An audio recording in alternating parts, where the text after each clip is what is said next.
Hello అందరికీ నమస్తే. నేను మీ Sujata. Welcome back to Sujata pressure cooker. ఈరోజు వీడియోలో బ్రేక్ఫాస్ట్కి ఒక మంచి టేస్టీ టమోటా చట్నీ మీతో షేర్ చేసుకోవాలనుకుంటున్నానండి. అమ్మ వాళ్ళ ఇంటి దగ్గర మా చిన్నతనంలో అమ్మ చేసేది ఇలా చట్నీ, టమాటా చట్నీ. ఏ చట్నీ ఉన్నా లేకపోయినా ఈ చట్నీ మాత్రం కంపల్సరీగా ఉండాల్సింది. చాలా బాగుంటుంది. మా పిల్లలకు ఈ చట్నీతో తినకపోతే సాటిస్ఫాక్షన్ ఉండదన్నమాట. చాలా బాగుంటుంది. పల్లి చట్నీ రోజు తిని బోర్ కొడితే ఇలా టమాటా చట్నీ నేను చెప్పినట్లు ట్రై చేయండి.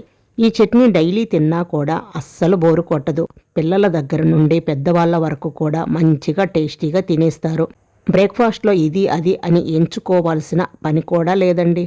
ఎందులోకైనా సరే చాలా బాగుంటుంది. ఈవెన్ స్నాక్స్లో కూడా పునుగులు, బజ్జీ, వడలు ఇలాంటివి వాటికి కూడా సూపర్ టేస్టీగా ఉంటుందన్నమాట. మరి లేట్ చేయకుండా ఎంతో టేస్టీగా అంటూ త్వరగా చేసుకునే ఈ టమాటా చట్నీ ఎలా చేసుకోవాలో చూసిద్దాం రండి. ఫస్ట్ స్టవ్ మీద ప్యాన్ పెట్టుకోవాలి. ప్యాన్లోకి 1 టేబుల్ స్పూన్ దాకా ఆయిల్ వేసుకోవాలి. ఆయిల్ హీట్ అయిన తర్వాత ఒక 8 లేదా 9 ఎండుమిరపకాయలు వేసుకోవాలి. మీ కారానికి తగ్గట్లు ఎండుమిరపకాయలు వేసుకోండి. నేను ఇక్కడ ఒక 8 దాకా ఎండుమిరపకాయలు వేసుకుంటున్నానండి. తర్వాత 5-6 తొక్క తీసేసుకున్న వెల్లుల్లిపాయలు కూడా వేసేసుకోండి. ఇందులోనే ఒక మీడియం సైజు ఉల్లిపాయని ఇలా పెద్ద ముక్కలుగా కట్ చేసుకొని వేసుకోండి. వీటితో పాటుగా 4 మీడియం సైజు టమోటాలను కూడా ఇలా పెద్ద ముక్కలుగా కట్ చేసి వేసుకోండి. ఇందులోనే కొంచెం ఉప్పు, కొంచెం పసుపు వేసేసి ఒకసారి బాగా కలిపేసి మూత పెట్టుకొని ఈ టమోటాలు సాఫ్ట్గా ఉడికిపోయేలాగా మగ్గించండి. మధ్యలో కలుపుతూ టమోటాలు సాఫ్ట్గా అయ్యే అంతవరకు ఉడికించాలి. చూడండి, టమోటాలు ఇలా మెత్తగా ఉడికితే సరిపోతుందన్నమాట. ఇప్పుడు ఇందులోకి ఒక పావు పచ్చి కొబ్బరి ముక్కలను తీసుకొని వేసేయండి. అలాగే 2 రెమ్మల కరివేపాకు, 1/2 కప్పు దాకా కొత్తిమీర కాడలతో సహా వేసేయండి. ఇవన్నీ వేసాక ఒకసారి బాగా కలపండి.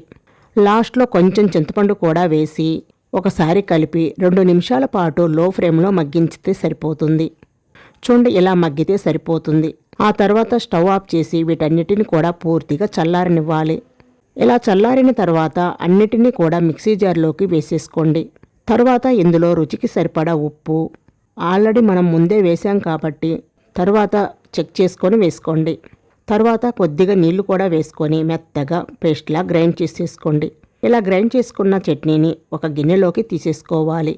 అందులోకి 1 టేబుల్ స్పూన్ దాకా ఆయిల్, కొద్దిగా వెల్లుల్లి, ఆవాలు, జీలకర్ర, ఎండుమిర్చి, కరివేపాకు, కాస్త ఇంగువ వేసి తాలింపు పెట్టి ఆ తాలింపును ఈ పచ్చట్లో వేసి కలిపేసేయండి. అంతేనండి, సూపర్ టేస్టీగా ఉండే టమాటా చట్నీ రెడీ అయిపోయింది. ఒక్కసారి ట్రై చేయండి. ఇక అస్సలు దీన్ని వదిలిపెట్టరు. పిల్లలైనా సరే మళ్ళీ ఇదే చట్నీ చెయ్యమ్మా అని అడుగుతారు. అంత బాగుంటుంది. డెఫినెట్గా ట్రై చేయండి.